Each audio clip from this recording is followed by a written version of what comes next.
മക്കൾക്ക് നമ്മളോട് ഇഷ്ടമില്ലാതിരിക്കാൻ കാരണം തന്നെ ഞാൻ ഇപ്പോൾ റസൂലുള്ള പറഞ്ഞ ഈ പുഞ്ചിരി എന്ന് പറഞ്ഞ സാധനം അത് നമ്മളെടുത്ത് ഇല്ലാത്തത് കൊണ്ട് അതൊരു സ്വതക്കയാണ്. ആ തപസ്സുമ സ്വതക്ക. നിങ്ങൾ ഒരാൾക്ക് ഒരു സ്വതക്ക കൊടുത്ത് ഒരു 100 റുപ്യ ഒരാൾക്ക് കൊടുത്തു നോക്കി അയാൾക്ക് ഭയങ്കര സന്തോഷം ഉണ്ടാവും അല്ലേ? ഒരു 100 റുപ്യ കൊടുത്താൽ അയാൾക്ക് ഭയങ്കര ഇഷ്ടം ഉണ്ടാവും നമ്മളോട്. കാരണം എന്താ, നമ്മളൊരു 100 റുപ്യ സ്വതക്ക കൊടുത്തു, ഇയാൾ എനിക്ക് സ്വതക്ക തന്ന ആളാണ് എന്നൊരു സന്തോഷം.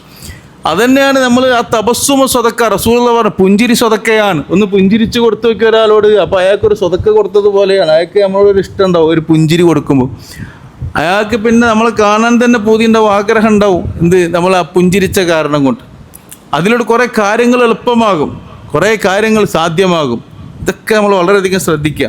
മക്കളുണ്ടാകുമ്പോൾ ഒരു വീട്ടിൽ വാപ്പിയും ഉമ്മയും മക്കളെല്ലാവരും ഉണ്ട്. അവിടെ ചെല്ലുമ്പോൾ ഫസ്റ്റ് തന്നെ ഈ മക്കൾ മുറ്റത്തുണ്ടെങ്കിൽ ഈ മക്കളൊന്നും മൈൻഡ് ചെയ്യാതെ നമ്മൾ വീട്ടുകാരെ മൈൻഡ് ചെയ്യുക എന്ന് പറഞ്ഞത് അങ്ങനെയല്ല. ഈ മക്കളൊക്കെ ഒന്ന് മൈൻഡ് ചെയ്യണം. മക്കളുടെ മോനെ എവിടെ പേരെന്താണ്, അല്ലെങ്കിൽ വാപ്പക്ക് കാണുക സലാം ചെല്ല, വാപ്പക്ക് സലാം ചെല്ല.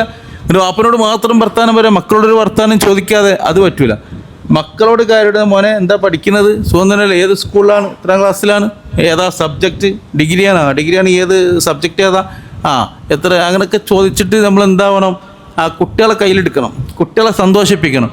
ആ കുട്ടികളെക്കുറിച്ച് ചോദിച്ചറിയുമ്പോൾ ആ വാപ്പാക്ക് എന്ത് സന്തോഷം ഉണ്ടാവും. ഭയങ്കര എൻ്റെ മോനാണല്ലോ ഈ മൈൻഡ് ചെയ്യണ്, എൻ്റെ മകൻ എങ്ങനെ മൈൻഡ് ചെയ്യാനല്ലോ ഇയാൾ, അത് ഭയങ്കര ഇഷ്ടമാണ്. അതാണല്ലോ റസൂലുള്ളാഹി സ്വല്ലല്ലാഹു അലൈഹി വസല്ലം തങ്ങൾ അബൂ ത്വൽഹയുടെ വീട്ടിലേക്ക് ചെല്ലുമ്പോൾ ഉമൈർ എന്ന് പറയുന്ന കുട്ടി അവിടെ പുറത്തിങ്ങനെ ഇരുന്ന് കളിക്കുമ്പോൾ ആ കുട്ടിയോടാണ് ആദ്യം അഭിസംബോധന ചെയ്യുന്നത്. മോനെ എവിടെ പോയി, ആ ഉമൈർ മാ ഫഅലൻ നുഗൈർ, എവിടെ പോയി നിങ്ങൾ, ആ കളിപ്പാട്ടല്ല ആ പക്ഷിക്കുഞ്ഞ് എവിടെ പോയി എന്നുള്ള ചോദ്യം ചോദിച്ചിട്ടാണ് വീട്ടിലേക്ക് കയറി ചെല്ലുന്നത്. അത് ഇവിടെ ഗസാലി ഇമാം എടുത്തെഴുതാണ് വിഷയം. ഇത് വേറെ ഏതോ വീട്ടിൽ ചെല്ലുമ്പോൾ ചെയ്യാനുള്ളത് മാത്രമല്ല, നമ്മളെ വീട്ടിൽ ചെല്ലുമ്പോൾ നമ്മളെ മക്കളുണ്ടാവും, അവിടെ ഭാര്യ ഉണ്ടാവും, മക്കളെല്ലാവരും ഉണ്ടാവും.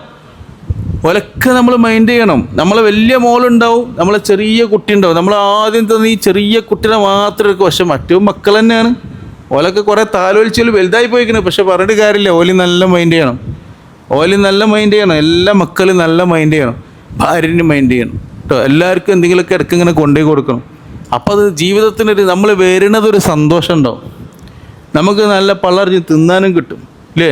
എന്തുകൊണ്ട്, അങ്ങോട്ട് എന്തെങ്കിലും കൊടുത്താലും ഇങ്ങോട്ടും കിട്ടില്ല. നമ്മൾ മുമ്പ് പഠിച്ചതാണല്ലോ.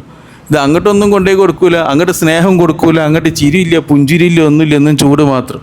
തിരിച്ചതേമാതിരി തന്നെ ഉണ്ടാവുള്ളൂ, ഇങ്ങോട്ടൊന്നും കിട്ടൂല.